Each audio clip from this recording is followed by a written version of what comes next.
జనరల్గా ప్రతి ఒక్కరు చేసే తప్పు ఏంటంటే వాటర్తో టూ మచ్గా క్లీన్ చేసుకోవడం. ఇది చూసిన కొంతమంది అంటే వాటర్తో క్లీన్ చేసుకుని దేంతో క్లీన్ చేసుకుంటారు అంటారు. మీకు అంత ఇబ్బందిగా ఉంటే ఏం చేయాలంటే గోరువెచ్చని నీళ్ళతో బాహ్యంగా క్లీన్ చేసుకోవాలి.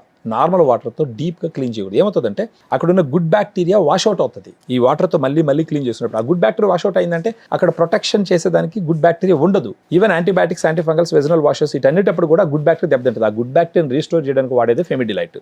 ఫెమిడిలైట్లో 2 గుడ్ బ్యాక్టీరియా ఉంది. అది కూడా యూఎస్ నుంచి ఇంపోర్ట్ చేయించినటువంటి బ్యాక్టీరియా స్ట్రెయిన్స్ అంటారు. వాటి మీద ఇప్పుడు వీటిలో బ్యాక్టీరియా ఉందా? అవును, ఆ క్యాప్సూల్లో బ్యాక్టీరియా ఉందండి. 10 బిలియన్ CF బ్యాక్టీరియా ఉంది దాంట్లో. అంటే సార్ బ్యాక్టీరియా అనేది గుడ్ బ్యాక్టీరియా, ఉండదా? అవి లైవ్ బ్యాక్టీరియా దీంట్లో ఉన్నట్టు. ఇప్పుడు లైవ్ అంటే బ్రతికే ఉంటాయి, బతుకున్న బ్యాక్టీరియా. వాటిని ఫ్రీజ్ లో డ్రై చేసి పెడతారు. వాటిని ఫ్రీజ్ చేసి డ్రై చేసి పెడతారు, అందుకని బతుకుంటాయి అవి.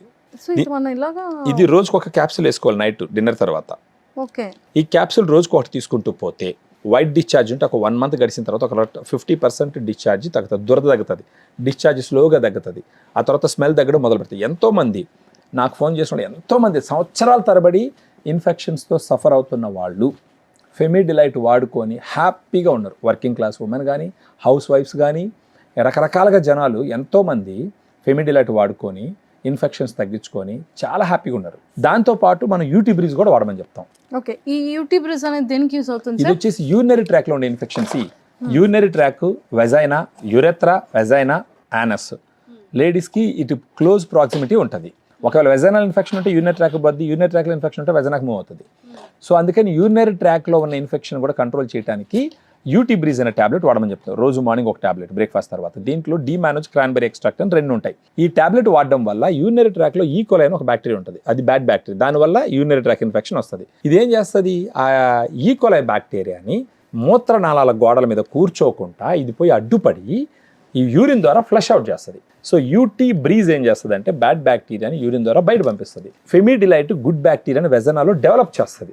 ఈ 2 రకాలుగా పనిచేయడం వల్ల urinary tract infection, vaginal infection సిగ్నిఫికెంట్గా తగ్గి మళ్ళీ రాకుండా చాలా వరకు ప్రొటెక్ట్ చేస్తుంది. If at all in future మళ్ళీ వస్తుంది అనుకుంటే ఫెమిడిలైట్ ఒక బాటిల్ కనుక కూడా పెట్టుకుంటే ఒక 10 days 15 days వాడుకుంటూ ఉంటే కంట్రోల్ అవుతూ ఉంటుంది. ఇవి 2 సప్లిమెంట్స్ కాబట్టి సైడ్ ఎఫెక్ట్స్ ఉండవు.